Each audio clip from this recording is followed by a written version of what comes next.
Kisumu did not whisper, it roared. What was billed as Gladys Wanga's big political moment in the lakeside city turned into a public humiliation that sent shockwaves through ODM's fragile transition and rattled the confidence of those banking on a smooth realignment ahead of 2027. The ground refused to cooperate. The crowd refused to clap on cue. The message was blunt. One term. Wanga. The leader of Oburu Odinga. Wanga.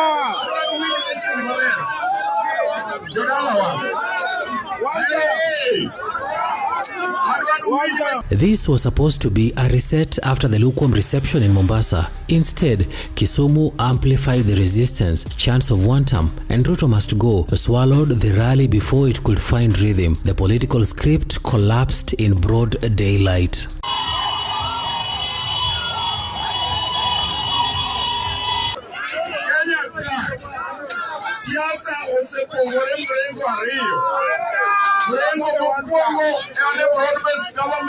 Gladys Wanga walked into Kisumu carrying the weight of a party in transition. William Ruto loomed large over the event, even in absence, because the faction that she is perceived to align with has been accused of inching closer to the president. That perception alone has become political dynamite in Nyanza. The region has always treated loyalty as currency. Once doubts creep in, the ground becomes unforgiving.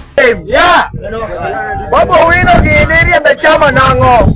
Ginta chama. The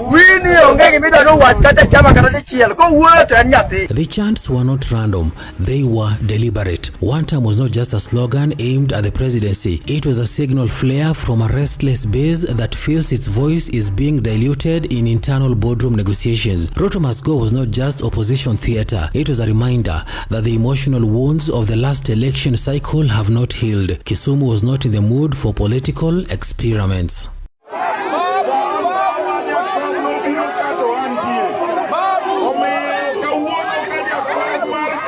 Then came the names that sliced through the noise. Babu, Sifuna, Orengo. The crowd demanded them like a chorus demanding its original lead singer back on stage. Babu Owino represents defiance to many young supporters. Edwin Sifuna has become a symbol of resistance within ODM after his controversial ouster as Secretary General. James Orengo embodies the old guard's ideological spine. When their names echoed across the rally grounds, it was not nostalgia, it was rebellion.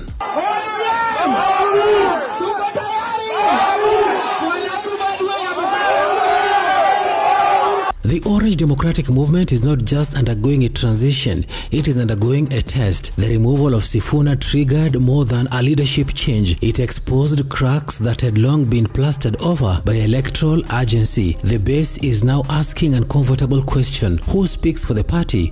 Who speaks for the region? And who is negotiating behind closed doors while the crowd waits outside? The bigger picture is even more unsettling. If Ruto's strategists believe that cultivating a friendly wing with ODM would soften the ground in opposition strongholds, Kisumu may have just complicated that theory. The chants suggest that political loyalty in the region cannot be transferred like a bank balance. It must be earned repeatedly. Any hint of compromise with a political rival at the center of national frustration will be met with resistance.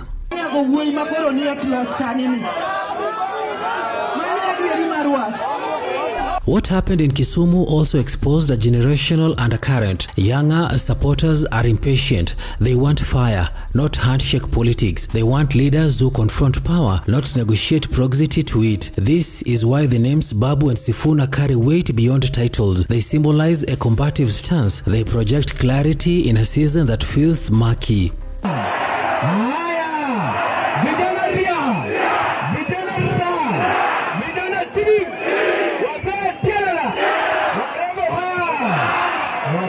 At the same time, this is not just about personalities, it is about direction. ODM's base is asking whether the party is drifting from its foundational posture as a fierce opposition force. The perception that certain leaders are warming up to status has ignited suspicion, and in politics, perception can be more powerful than fact.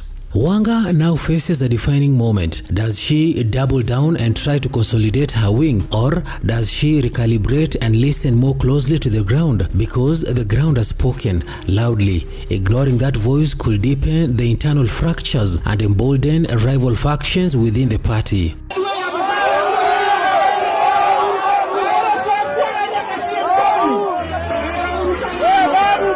For President William Ruto, the episode carries its own implications. Nyanza remains politically symbolic. Any sign of breakthrough is celebrated in his camp. Any sign of rejection is weaponized by opponents. Kisumu did not just reject a rally. It signaled that the path to 2027 will not be smoothed by selective alliances. It will require a deeper political shift that has not yet materialized. And for the ODM party, the stakes are existential. A divided party heading into another election cycle risks bleeding energy, credibility, and votes. The scenes in Kisumu are a snapshot of that transition. They reveal a base that is alert, skeptical, and unwilling to be managed quietly.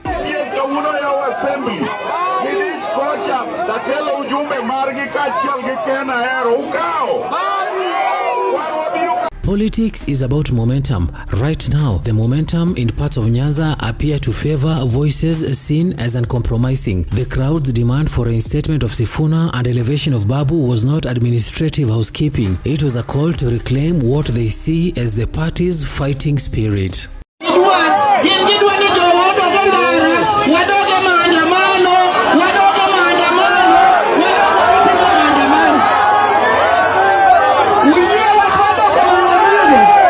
Kisumu has drawn a line in the sand.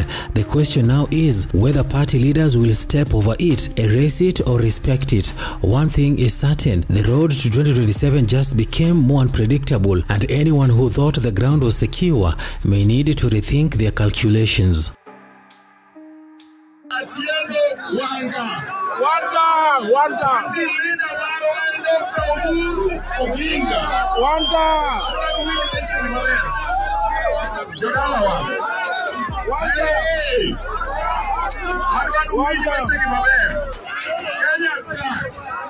Siasa osepogore mrengo ariyo.